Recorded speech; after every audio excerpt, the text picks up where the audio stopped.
Capitolo 3. Lettura delle note con tagli addizionali in chiave di Sol. Quindi, prima cosa fondamentale è il nostro punto di riferimento, che è il finale del titolo, cioè la chiave di Sol. Abbiamo sempre questa chiave, questo punto di accesso che ci indica il nostro Sol alla seconda linea del pentagramma, sempre partendo dal basso. Però ora usciamo dal pentagramma, quindi usciamo dal rigo, fuori dal rigo, sia sopra che sotto. Qui non ci sono concetti o cose fondamentali da comprendere. Il procedimento è sempre quello che abbiamo visto anche nel capitolo 1 e nel capitolo 2. Le note procedono una dopo l'altra. È ovvio che sul pentagramma, quelle 5 righe belle evidenti, vediamo sempre la prima riga, lo spazio, la prima riga, lo spazio. Alla quinta riga il tutto si ferma, sia sopra che sotto. Cosa succede quindi? Come leggo le note al di sopra o al di sotto del rigo? Procedendo sempre nello stesso modo. La nostra scala è infinita sia in salita che in discesa e di conseguenza, arrivata alla quinta riga, avrò la nota appoggiata fuori dalla quinta riga, quindi sull'ipotetico quinto spazio, e sapendo che sulla quinta riga c'è il Fa, ovviamente saprò che quella nota è un Sol, e poi procederò con dei pezzettini di riga per ipotizzare un pentagramma che diventa un esagramma, un epta, eccetera, eccetera, eccetera. Lo stesso avviene se scendo. Quindi ho sotto la prima riga un Re, visto che sulla prima riga avevo un Mi, quindi un altro spazio, e proseguendo con lo stesso concetto dei tagli addizionali. Quei pezzettini di riga sono tagli addizionali. A questo punto, quando io vedo una nota con tanti tagli addizionali, è ovvio che il mio occhio non è immediato nella lettura, fa fatica, è un po' lento, ma questo è normale, questa è la cosa proprio che non ci deve sconvolgere. Possiamo trovare un sistema per rendere il tutto più veloce. Se io faccio la scala, se penso proprio a una scala fisica di gradini, se li faccio uno a uno, arrivo certo alla meta, al traguardo, più lentamente che se li faccio a due. Stessa cosa. Se io lavoro e ho lavorato molto bene, memorizzando in maniera bella, concreta e meccanica, come abbiamo detto più volte, le note sulle righe, le note sugli spazi in chiave di Sol, ho un grosso aiuto, perché a questo punto mi stacco da quello che è il concetto righe e spazi, ma memorizzo e utilizzo il sistema di saltare una nota e quindi fare 2 gradini alla volta. Rendiamo le cose pratiche, prima di vedere proprio il concetto magari leggermente rappresentato per darci una mano.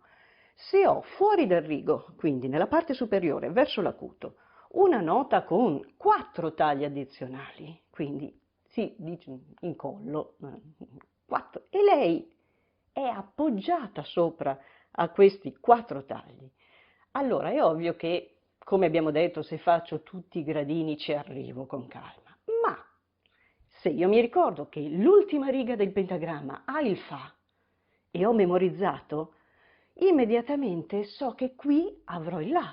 Come faccio? Se c'era il Fa sulla quinta riga, qui c'è il Sol, quindi qui c'è il La. Qui Do, qui Mi, qui Sol, e quindi questa nota che è appena sopra la riga sarà un La. Quindi, quando sarò più veloce, vedo immediatamente il primo taglio, so che ha un La, Do, Mi, So, La. E questo è il procedimento anche in discesa. Se i 4 tagli sono sotto, so che la prima riga, l'ultima ovviamente se scendo, è un Mi, quindi qui è un Do, qui è un La, Fa, Re, e se ho la notina sotto è un Do. per aiutarvi a memorizzare e a rendere ancora la cosa più meccanica. Vi sarete già accorti da soli. Però, se io procedo in salita all'infinito, saltando a due, partendo dalla prima riga, perché è quella delle 5 righe che ho già bella e ben sistemata dentro di me, mi, so, si, re, fa.